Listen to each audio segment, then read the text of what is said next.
Assalamu alaikum students, hope you are all well. In today's lecture we are going to discuss in detail about gastric disorders. इसके अलावा हम लोग stomach के बारे में in detail discuss कर चुके हैं, उसके डिफरेंट पार्ट्स के बारे में, कार्डिक रीजन, पाइलोरिक रीजन, उसकी बॉडी कॉर्पस के बारे में, इसके अलावा उसकी डिफरेंट लेयर्स के बारे में, serous layer, mucous layer, sub mucous layer and muscular layer, इसके अलावा उसके डिफरेंट फंक्शंस डिस्कस कर चुके हैं। इसके अलावा गैस्ट्रिक ग्लैंड्स के बारे में, पाइलोरिक ग्लैंड, कार्डिक ग्लैंड और फंडिक ग्लैंड के बारे में, इसके अलावा गैस्ट्रिक जूस के डिफरेंट फंक्शंस को भी डिस्कस कर चुके हैं। सो आज हम लोग इन डिटेल डिस्कस करेंगे गैस्ट्रिक डिसऑर्डर्स को।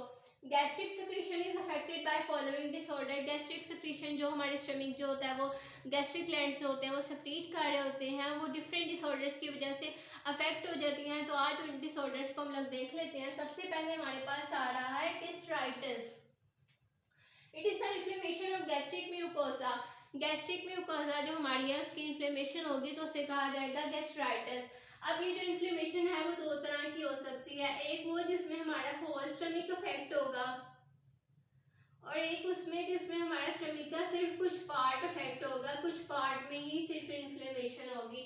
अगर होल स्टमक में इन्फ्लेमेशन होगी तो उसे कहा जाएगा पैनगैस्ट्राइटिस, लेकिन अगर कुछ पार्ट में सिर्फ स्टमक की इन्फ्लेमेशन होगी तो उसे कहा जाएगा एंट्रल गैस्ट्राइटिस।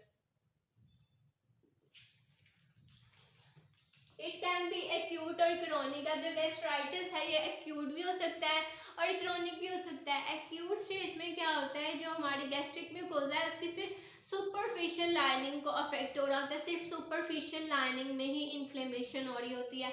लेकिन क्रोनिक कंडीशन में क्या होता है, जितने भी लेयर्स होती हैं, जो डीपर लेयर्स होती हैं ना, वो भी अफेक्ट हो रही होती हैं क्रोनिक कंडीशन में।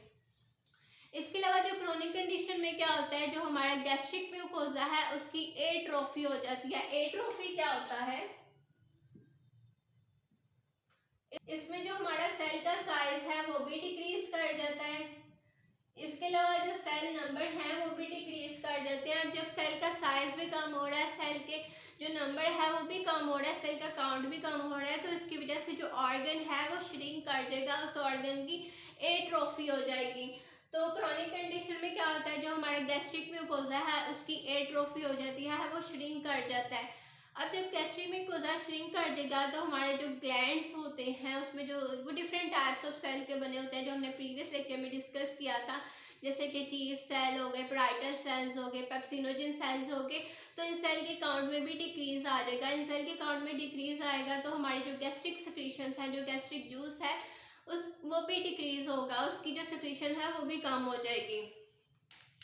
अब इसके कुछ कॉजेज होते हैं। Infection with H pylori. H pylori basically gram negative bacteria होता है, अगर इसकी वजह से इन्फेक्शन हो जाए तो तब भी गैस्ट्राइटिस हो सकता है। जब एच पाइलोरी जब होता है तो उसके लिए डिफरेंट टेस्टिंग करवाई जाती है, जैसे कि ब्लड टेस्ट करवाया जाता है, स्क्रीनिंग करवाई जाती है, स्टूल टेस्ट करवाया जाता है, इसके अलावा एक्सरेस करवाए जाते हैं, एंडोस्कोपी करवाई जाती है, जिसके बाद ही पेशेंट को ड्रग्स दी जाती हैं।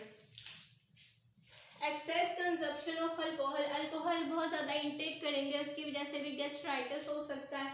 इसके अलावा स्मोकिंग की वजह से हो सकता है। Trauma by nasogastric tubes.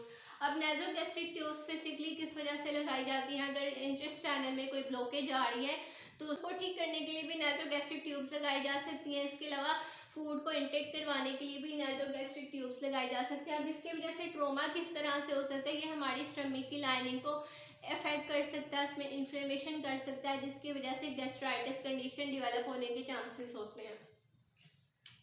इसके अलावा आ रहा है excess administration of aspirin and other NSAIDs, non steroidal anti inflammatory drugs. इसमें हमारे पास कौन सी ड्रग्स आ जाएंगी, जैसे कि ब्रूफिन आ जाएगा, इसके अलावा इसमें एस्पाइरिन आ जाएगी, जो सी मतलब इसमें एनसेड ड्रग्स आ जाएंगे। अगर हम लोग उसका बहुत ज़्यादा यूसेज करेंगे तो उसकी वजह से भी गैस्ट्राइटिस कंडीशन डेवलप हो सकती है। अब जो गैस्ट्राइटिस कंडीशन है, अगर पेशेंट जाए डॉक्टर के पास तो क्या सिम्टम्स उसके पास अपेयर होंगे जिसकी बेस पे डॉक्टर कह सकता है कि इसको गैस्ट्राइटिस है। तो इसमें हमारे पास वॉमिटिंग आ सकती है, एनोरेक्सिया आ सकता है, मतलब कि पेशेंट को भूख नहीं लग रही होगी, इसके अलावा नोसिया आ जाएगा। तो ये कंडीशंस होती हैं जो कि इंडिकेट करती हैं गैस्ट्राइटिस को। अब गैस्ट्राइटिस को ट्रीट करने के लिए डिफरेंट प्रोटॉन पंप इनहिबिटर्स दिए जा सकते हैं। इसके अलावा डिफरेंट एंटीबायोटिक्स दी जा सकती हैं। इसके अलावा डिफरेंट एंड एसिड्स दिए जा सकते हैं। It depends upon condition. Next disorder हमारे पास आ रहा है गैस्ट्रिक एट्रोफी। जैसे कि एट्रोफी के बारे में हम लोगों ने पहले ऊपर भी बताया था कि इसमें बेसिकली क्या होता है, एक तो सेल साइज डिक्रीज करता है, इसके अलावा जो सेल काउंट है वो भी डिक्रीज करता है। सेल साइज कम हो रहा है, सेल काउंट भी कम हो रहा है, तो ऑर्गन श्रिंक कर लेगा। इस कंडीशन को कहा जाता है एट्रोफी। हाइपरट्रोफी में क्या होता है, सेल साइज भी ज़्यादा हो जाता है और सेल काउंट भी इंक्रीज कर जाता है, उससे कहा जाता है हाइपरट्रोफी। लेकिन यहाँ हम डिस्कस करें गैस्ट्रिक ट्रोफी को, जिसमें जो ऑर्गन का साइज होगा वो श्रिंक कर जाएगा। Condition in which muscles of stomach shrink and becomes week. अब इसमें जो हमारे स्टमक के मसल्स हैं वो श्रिंक हो जाएंगे और वीक हो जाएंगे। अब इसके कॉजेस उन्होंने बताए हुए हैं। It is caused bye chronic gastritis called chronic atrophic gastritis. ये बेसिकली क्रोनिक गैस्ट्राइटिस की वजह से ही कंडीशन हो रही होती है। Autoimmune atrophic gastritis also causes gastric atrophy. Autoimmune atrophic gastritis की वजह से भी हमारे पास ये डिसऑर्डर हो सकता है। अब इसके क्या साइन एंड सिम्टम्स हो सकते हैं, इसके स्पेसिफिकली कोई साइन एंड सिम्टम्स नहीं होते। इसमें क्या हो सकता है, एक क्लोरोहाइड्रिया हो सकता है, क्लोरोहाइड्रिया, जिसमें क्या होता है जो हमारा गैस्ट्रिक जूस है उसमें एसीएल प्रेजेंट नहीं होता है। इसके अलावा इसके साइन एंड सिम्टम्स में आ जाएगा पर्नीशियस अनीमिया। एक तो हमने बता दिया एक क्लोरोहाइड्रिक कंडीशन होगी, मतलब जो उसका गैस्ट्रिक जूस है उसमें एसीएल प्रेजेंट नहीं होगा। इसके अलावा पर्नीशियस अनीमिया हो सकता है और पेशेंट में गैस्ट्रिक कैंसर डेवलप होने के चांसेस भी बहुत ज़्यादा हो सकते हैं। नेक्स्ट डिसऑर्डर हमारे पास आ रहा है peptic ulcer. An ulcer in the wall of stomach और ड्यूडिनम। स्टमक के वॉल या ड्यूडिनम में जो अल्सर होगा उसे कहा जाएगा पेप्टिक अल्सर।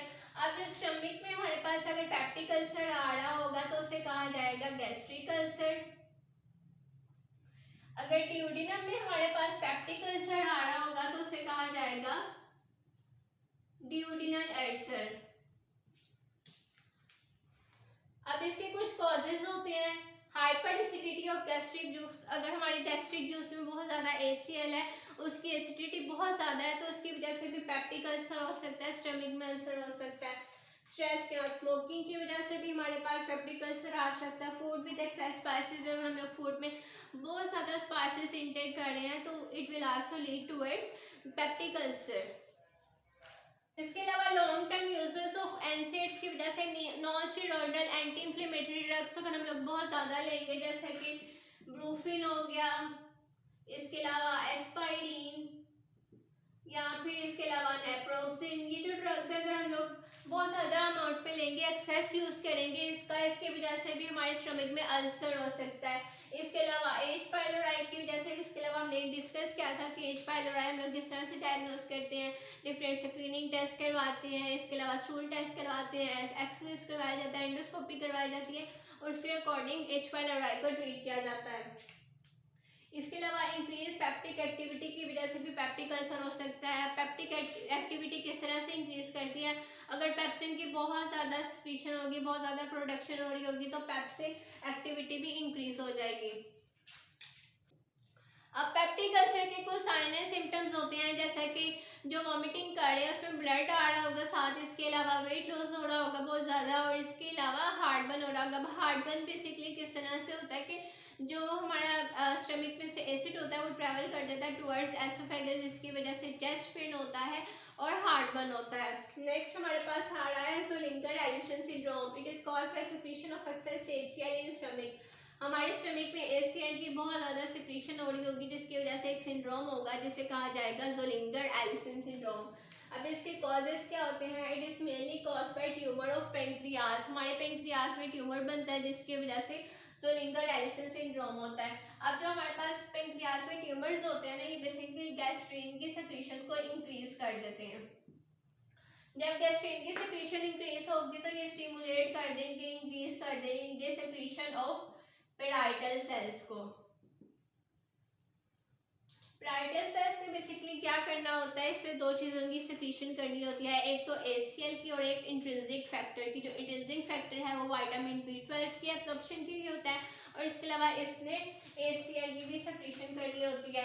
अब गैस्ट्रिन की प्रोडक्शन बहुत ज़्यादा होगी पैंक्रियाटिक ट्यूमर की वजह से, तो पैराइटल सेल्स की भी सेक्रेशन ज़्यादा होगी, स्टिमुलेशन होगी, जिसकी वजह से जो HCl है उसकी भी सेक्रेशन ज़्यादा होगी। तो हमने इसमें तो लिंगर एलिसन सिंड्रोम में बताया कि इसमें बेसिकली हमारे स्टमक में HCl की सेक्रेशन बहुत ज़्यादा हो रही होती है। अब इसके भी कुछ साइन एंड सिम्टम्स होते हैं, जैसे कि डायरिया, वॉमिटिंग, एब्डोमिनल पेन, जो वॉमिट होगी उसमें ब्लड आ रहा होगा, जैसे कि हम लोगों ने बताया पेप्टिक अल्सर में। So that's all about today's lecture. Hope so you have understood this lecture. If you have any curious question, you can ask me on Instagram or in comment section. Instagram ID is attached in description box of my YouTube channel. So अगर अभी तक आपने मेरे YouTube channel को subscribe नहीं किया तो उसे लाइक, सब्सक्राइब और शेयर कर दीजिएगा। Thank you so much.